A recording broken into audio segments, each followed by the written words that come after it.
সাহেবের সাথে আমার বিয়ে যেদিন হয় পরের দিন উনি ম্যাডাম বেগম জিয়ার সাথে আমাকে দেখা করতে নিয়ে যান ধানমন্ডিতে তখন এই তো দেখা হলো। উনি খুব খুশি হলেন যে আমাকে পরিচয় পাওয়ার পরে। এরপর থেকে যতদিন দেখা হয়েছেন রাজীব সাহেব বলতেন, ম্যাডাম আমার মিসেস বলে, হ্যাঁ তোমার আর বলতে হবে না, আমি তো ওকে চিনি, ভালো মতো চিনি, ভালো মেয়ে। ওনার স্নেহ আমি পেয়েছি। স্নেহ বলতে আমাকে তো জড়িয়ে ধরবেন না, কুলেও বসাবেন না, চোখে মুখে একটা কথাবার্তায় কেমন আছো, বাচ্চারা কেমন আছে, ওই বলার মধ্যে আমি স্নেহটা বুঝতে পেরেছি, বুঝে নিয়েছি। আমি ওনার আদর পেয়েছি। তারেক সাহেবের ভাবি হিসাবে আমাকে যতটুকু সম্মান করে, তারেক সাহেব আমাকে ভাবি বলেন, আমি সম্মান পেয়েছি। কোকোর বিয়ের দাওয়াত খেয়েছি। কোকোর বিয়েতে তারেক সাহেব দাঁড়িয়ে থেকে আমাদের, আমি রাজীব সাহেব, হারিস চৌধুরী সাহেব ছিলেন, আরও কে কে ছিলেন আমার মনে নেই, আমাদের খাবার দাবার তারেক সাহেব নিজে দাঁড়িয়ে থেকে তদারকি করেছেন। ওনার মধ্যে কোনো অহংকার নাই, যেটা আমি খেয়াল করেছি। যে রাজীব সাহেব মিসেস হিসাবে উনি আমাকে ভাবি বলে না ডাকলেও পারতেন। উনি তখন একজন রানিং প্রধানমন্ত্রীর ছেলে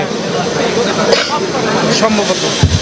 এখন দীর্ঘদিন ধরে 17 বছর ধরে তারেক রহমান বাংলাদেশের বাইরে ছিল। 17 বছর পর আবার বাংলাদেশ, সেক্ষেত্রে তার মন মনহীনতা কেমন দেখছেন, কেমন আমি কিন্তু ওনার এইটা বিশ্বাস করি, মানে প্রতিটা মানুষের ক্ষেত্রে আজকের বিপদ মানে আমি ভেঙে পড়লাম, বিপদ হয়, আবার সেটা সুখ হয়ে ফেরত আসে। বিপদ মানে লাগাতার বিপদ থাকবে না, সুখের পরে দুঃখ, দুঃখের পরে সুখ। না, দুঃখের পরে সুখ আসছে, আসবে, প্রতিটা মানুষের জীবনেই তাই আসে। এখানে শুধু ধৈর্যের ব্যাপার, ধৈর্যের ব্যাপার, সহনশীলতার ব্যাপার, সহমর্মিতার ব্যাপার। যে ধৈর্য ধরেন, বিপদে পড়ছেন, আল্লাহকে ডাকেন, উনি একদিন আবার আপনার দিন ঠিক করে দেবেন। এটা এই বিশ্বাসের উপর আমি চলি। কিন্তু যে কুকু যে মারা গিয়েছে তখন আপনি কোথায় ছিলেন? আমি ঢাকাতেই ছিলাম। আমারও 2 বাচ্চা মারা গিয়েছে। আমি তখন ওনাদের কষ্ট, বেগম জিয়ার কষ্ট আমি ফিল করেছি। এছাড়া কষ্ট তো লাগবেই।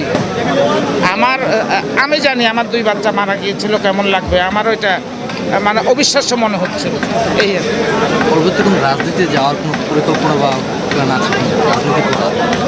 না, আমি বাগান প্রিয় মানুষ, গাছপালা নিয়ে থাকি, আর সারাদিন টুই টুই করে করে ঘুরি। বিকাল হলেই ঘুরতে বের হয়ে যায় আত্মীয় স্বজনের বাসায়, এখানে ওখানে বিভিন্ন জায়গায়। আমি কিছু সোশ্যাল ওয়ার্কের সাথেও জড়িত আছি। এখন আর কোনো বন্ধনে আবদ্ধ হতে চাই না। 5 বাচ্চা মানুষ করতে, আমার এই জীবন কাটাতে আমাকে অনেক কষ্ট করতে হয়েছে। কিছু হারানো, কিছু প্রাপ্তি, এর ভিতরে জীবন। এর মধ্যে আমি আর কোনো কিছু আমার চাওয়া পাওয়া নাই, রাজনীতিতে যাওয়ারও ইচ্ছা নেই।